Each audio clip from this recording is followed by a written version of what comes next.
আসসালামু আলাইকুম বন্ধুরা, নাজফালা কিচেনে আপনাদের সবাইকে স্বাগত। আজকে আবারও চলে এসেছি রেসিপি নিয়ে। আজকের রেসিপি ডিম পোস্ত রেসিপি। বন্ধুরা, ডিমের তো অনেক রকমের রেসিপি খেয়েছি, তো বন্ধুরা এইভাবে একবার তৈরি করে দেখুন, অসাধারণ লাগে খেতে। তো চলে এসেছি রেসিপিতে। এখানে কড়াই চাপিয়ে দিয়েছি, তারপরে দিয়ে দিচ্ছি পরিমাণ মতো সাদা তেল। তো তেলটা দিয়ে দিলাম। বন্ধুরা দেখতেই পাচ্ছেন, তেলটা দিয়ে আমি একটা বড় সাইজের পেঁয়াজ কুচি দিয়ে দিলাম। পেঁয়াজটা আমি ভালো করে ভেজে নেব, দিয়ে বেরেস্তাটা আমি পেঁয়াজের বেরেস্তাটা তুলে নেব। দেখুন এইভাবে ভেজে নিতে হবে পেঁয়াজটা। খুব সুন্দরভাবে ভাজা হয়ে গিয়েছে পেঁয়াজটাকে এবার তুলে নিচ্ছি।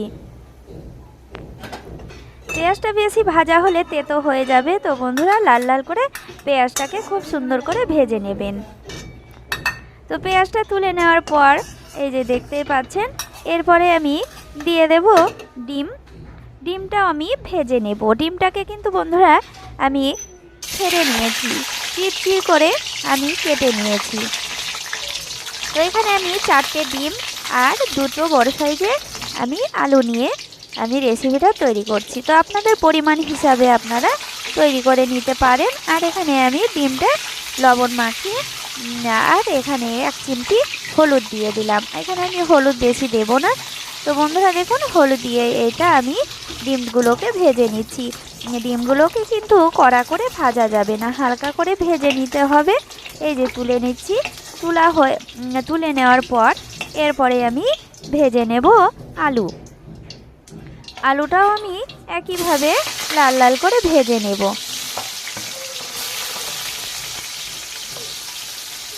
আলুটাও আমি দিয়ে দেব পরিমাণ মতো লবণ আর দেব 1 চিমটি হলুদ। তো বন্ধুরা দেখতেই পাচ্ছেন, এখানে আমি আলুটাকেও একইভাবে ভেজে নেব।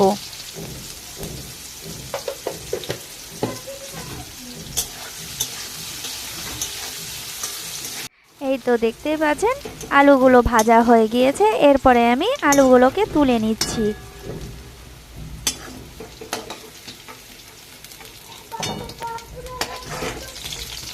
আমার এখানে আলু আর ডিমগুলোকে ভাজা হয়ে গিয়েছে।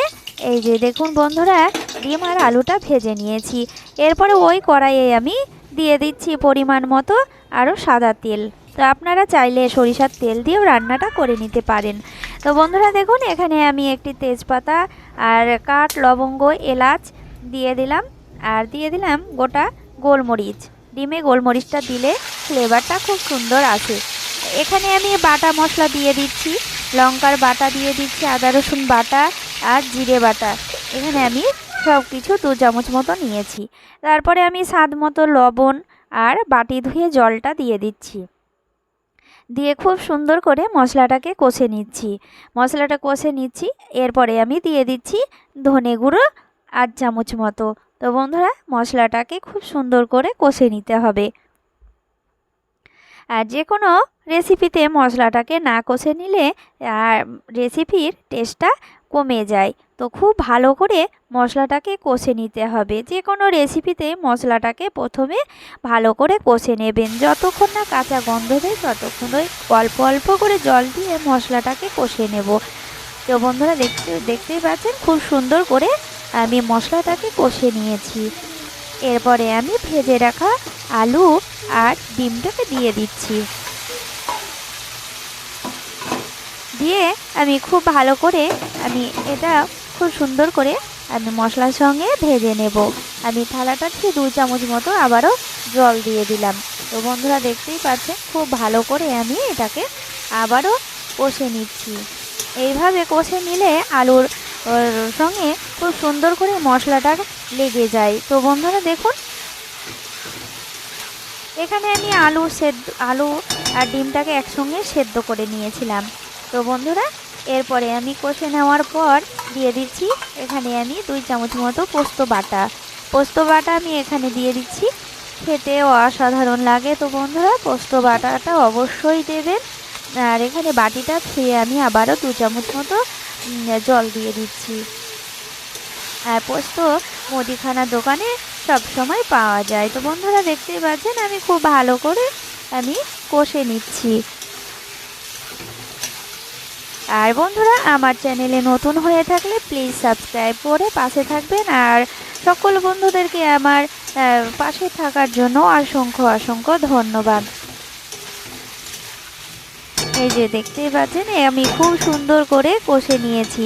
এরপরে আমি যে বেরেস্তা করে রেখেছিলাম এখানে আমি অল্প করে আমি এই পর্যায়ে আমি পেঁয়াজ বেরেস্তাটা দিয়ে দিলাম, দিয়ে আবারও ভালো করে নাড়াচাড়া করে নিচ্ছি। খুব সুন্দর করে নাড়াচাড়া করে নিতে হবে। এরপরে দিয়ে দেব আবারও 2 চামচ মতো। আমি কিন্তু এখানে একবারে জল দেব না। তো বন্ধুরা দেখুন এখানে আমি 3 থেকে 4 বার আমি জল দিয়েছি। না আবারও আমি পরিমাণ মতো জল দেব, মানে এখানে আমি আর একটু জল দিয়ে দেব। এই যে দেখুন আমি আধ কাপ মতো জল দিয়ে দিচ্ছি। তো গ্রেভিটা এই রেসিপিতে ঘন হবে আর পাতলা হবে না, পাতলা হলে খেতেও ভালো লাগবে না। তো বন্ধুরা এই রেসিপিটা যদি পাতলা গ্রেভিটা করতে চান তাহলে ভাত দিয়ে খাওয়ার জন্য পাতলা করে নিতে পারেন। আর এখানে যদি রুটি আর পরোটার সঙ্গে খেতে চান তাহলে গ্রেভিটা ঘন করে নিতে পারেন, অসাধারণ লাগে। তো বন্ধুরা এরপর আমি আবারও অল্প করে লবণ দিয়ে দিলাম, লবণটা আর একটু লাগবে। তো বন্ধুরা এরপরে আমি দিয়ে দিচ্ছি পেঁয়াজ বেরেস্তাটা। এরপরে দেব শাহি গরম মশলা গুঁড়োটা দিতেই হবে, অসাধারণ খেতে হয়। তো এখানে আপনারা চাইলে 1 চামচ মতো ঘি দিয়ে দিতে পারেন, ঘি দিলেও ফ্লেভারটা খুব সুন্দর আছে।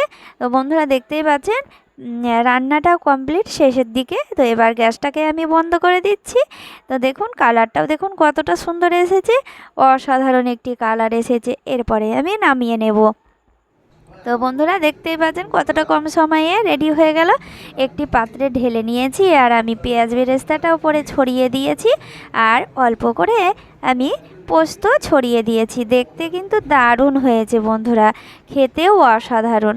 তো রেসিপিটা আপনাদের কেমন লাগলো কমেন্টে জানাতে ভুলবেন না। আর ভালো লাগলে অবশ্যই লাইক কমেন্ট শেয়ার করবেন। আবার দেখা হবে নতুন কোনো ভিডিওতে। সবাই ভালো থাকেন, ধন্যবাদ।